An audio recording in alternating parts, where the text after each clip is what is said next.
Many of us try to do the right thing. We dutifully separate plastics from our trash to recycle. But are we really making a difference? As Ben Tracy learned, the truth is complicated. So many people, they see the recyclable label and they put it in the recycle bin. Jan Dell is a former chemical engineer who has spent years telling an inconvenient truth. For those of us who are constantly putting our plastic into the blue recycling bin and assuming it's going to the recycling place, what do we not know? You're being lied to. The vast majority of plastics are not recycled. They're just not.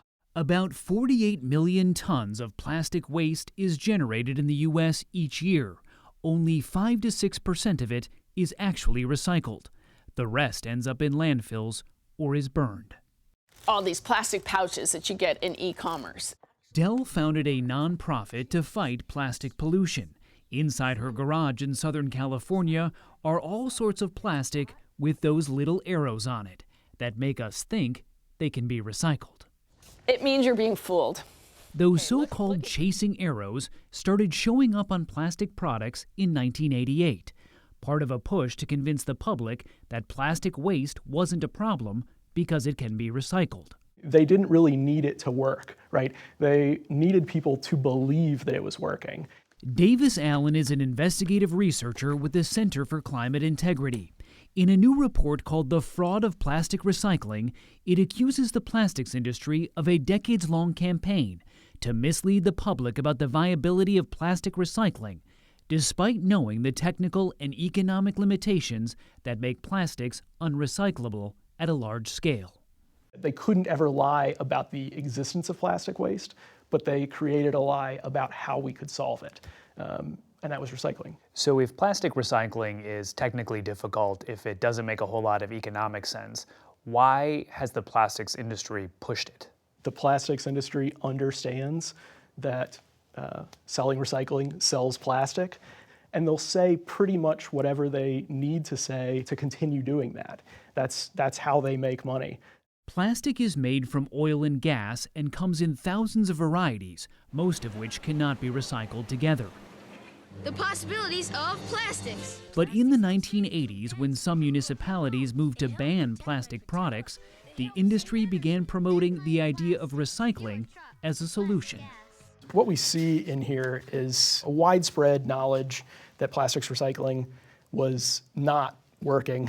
Allen showed us documents and meeting notes they obtained from public archives and from a former staff member of the American Plastics Council. At a trade conference in Florida in 1989, an industry leader told attendees, recycling cannot go on indefinitely and does not solve the solid waste problem. In 1994, an Exxon executive told the staff of the Plastics Council that when it comes to recycling, we are committed to the activities, but not committed to the results. They always kind of viewed recycling not as a real technical problem that they needed to solve, but as a public relations problem. The industry just launched a new ad campaign called Recycling is Real. Recycling is very real. And says it's investing in what it calls advanced recycling technology. An industry trade group responded to Sunday Morning in a statement calling the Center for Climate Integrity's report flawed and outdated, and says plastic makers are working hard to change the way that plastics are made and recycled. It's the same process they were trying it 30 years ago. And my response to that is it's science fiction. Jan Dell doesn't believe plastic will ever be truly recyclable. Plastic production is set to triple by 2050, and with so much plastic waste piling up on land and sea, more than 170 countries are working on a United Nations treaty to end plastic pollution. In a letter to President Biden about the negotiations, the plastics industry says it opposes any bans on plastic production, but supports more recycling. The only thing the plastics industry has actually recycled is their lies over and over again.